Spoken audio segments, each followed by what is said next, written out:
What's up? This is John from Cinema Saturday, and today I have a review for A Quiet Place Day One. A Quiet Place Day One is the third movie in the Quiet Place franchise.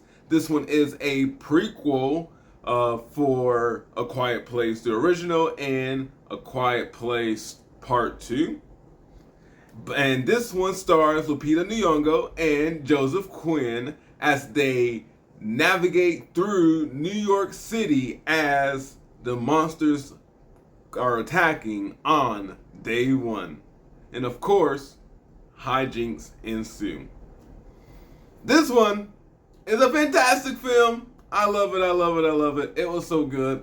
I think most of why I love this movie is from the experience I had, okay? So this Quiet Place movie still gets that energy that the Quiet Place films have. It still makes you play the quiet game as you're watching the movie.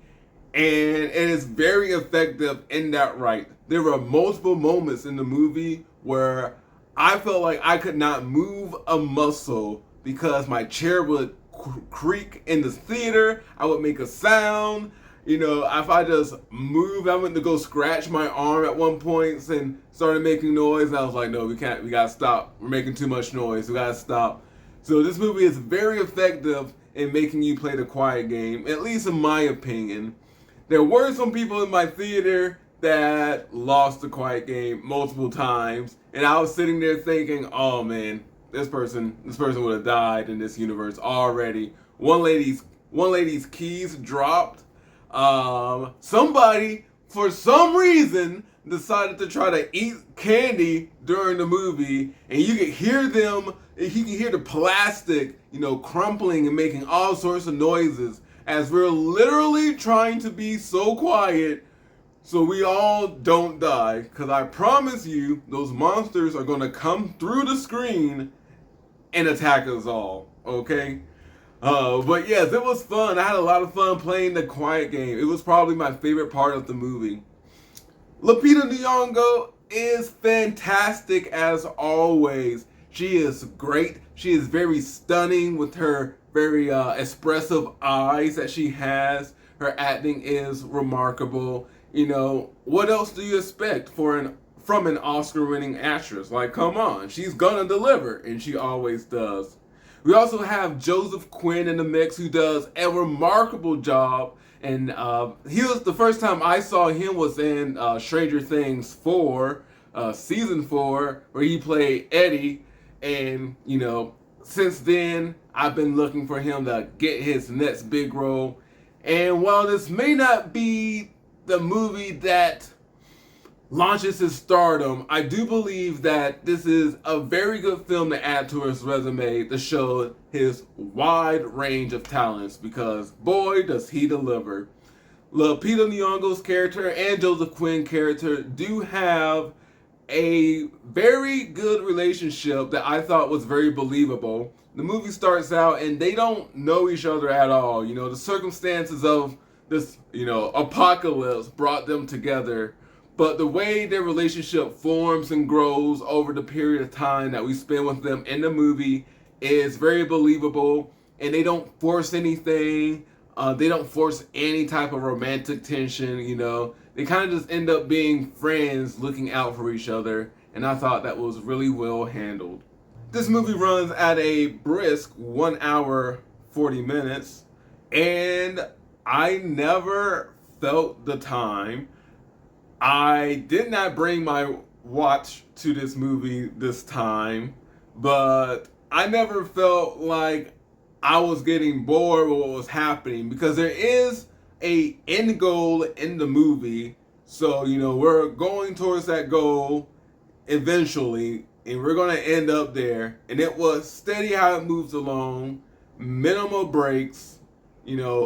Every other scene was a monster scene.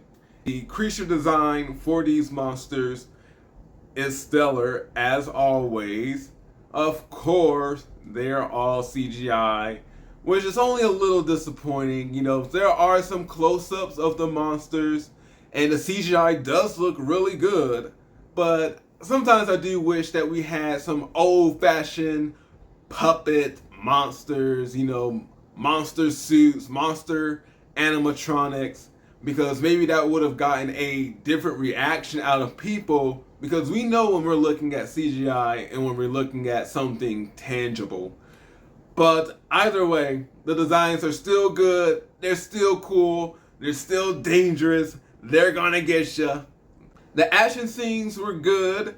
They weren't, the best things ever, but they were pretty good for the creatures that were attacking people, for the chaos that was happening. People were running all over the place.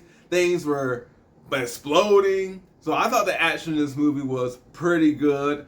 Just, not on the biggest scale possible. It is on a smaller scale, even though we're in a bigger city. The action is still good. This movie is full of intense scenes. As I was saying, we were playing the quiet game from the beginning. It just started. We were just going about our day, and then boom, meteors falling from the sky and end up being monsters. And within like a couple minutes, we all realized, oh, they're sensitive to sound. You gotta be quiet. There were these intense moments that had me on the edge of my seat the entire time. But rest assured, there are a couple breaks in between those moments for you to make a little bit of noise, okay? Don't go crazy. But there were a few lighthearted jokes to break up the very intense scenes that we were having. But nothing was very laugh out loud funny. This isn't that type of movie. But there were some moments that made you chuckle, and there were some also heart-warming moments as well that I enjoyed, that I think could bring a tear to your eye. There were moments where I felt myself that, I had to breathe very calmly. I could not just, breathe regularly. By the time I got out of the movie, I was like, oh man, whew, I can finally breathe now. I can finally relax, because I was tense the whole time. But they do have moments in the movie where after the intense scenes, you can relax a little bit. If you have some popcorn or some food, which I would advise eating anything during this movie because of the noise you'll make, you could do that during those few breaks that they have. But there aren't a whole bunch of them. There are probably maybe about 3 or 4 that I can remember that really happened, that stood out to moments where I was like, okay, everyone watching the movie now can make some sort of noise if they were just holding it in the entire time. But I really love this movie. I just really had a good time. It was just a fun time at the cinemas. And I would recommend, when you go see this movie, try to pick a showtime where there's enough people so that you don't feel alone, but there aren't too many people to where, somebody in there is probably going to make some noise. You don't want to go to the movie and see it with anyone that's going to be talking to the movie, people that are just going to be making noises the whole time. Because I can't stress enough how much playing the quiet game while watching this movie will enhance your experience. Like it really is almost like an experience event, and it's cool to have that with other people around, even the ones you don't know that want to have a similar type experience. Because while there might have been a few noises here and there, I would say for the most part, the people in my showtime, in my theater, we were all playing the quiet game. Like, we were not doing anything like to make noise. We were with the movie because we felt like if we made sounds, that would kind of ruin the experience. It would break the illusion of going on this journey with these people. But maybe if you're watching with a family, or you have a group of people, when this comes out on streaming eventually, you guys can all get together and watch A Quiet Place Day 1 and all play the quiet game. It could be fun. It could be fun. It was just so much fun. Just playing the quiet game just got me so into the movie. I felt like, oh man, we really had to do it.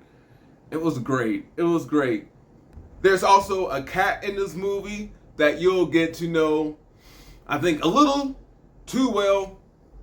I saw some, YouTube thumbnails about this cat, and I was like, oh no, spoilers, I was trying to stay away. But I promise you, there's so much more to this cat and what it does than you could ever imagine. And either you're going to be on this cat side or you're not going to be on this cat side. I am teen. Leave that cat where in the city somewhere. We don't need him. I know he's a service animal. I know he's there for emotional support. But by golly, we don't need to take any chances. Team, leave that cat back at home. Overall, I am down for more Quiet Place movies. I am down for more cinematic experiences that forces the audience to play the quiet game. I would be down for any type of movie experience, cinematic experience that would get the audience to play any type of game where we all have to collectively be together on one page about how we're going to act during a movie. But yes, I highly, highly, highly recommend going to see A Quiet Place day one. It is a guaranteed good time at the movies if you're definitely trying to play the quiet game. Alright, I think I rambled enough about A Quiet Place day one. I'm pretty sure I've sung all the praises for this movie. I really recommend that you go see this movie. My name is John. Thank you for watching Cinema Saturday. And as always, have a good one.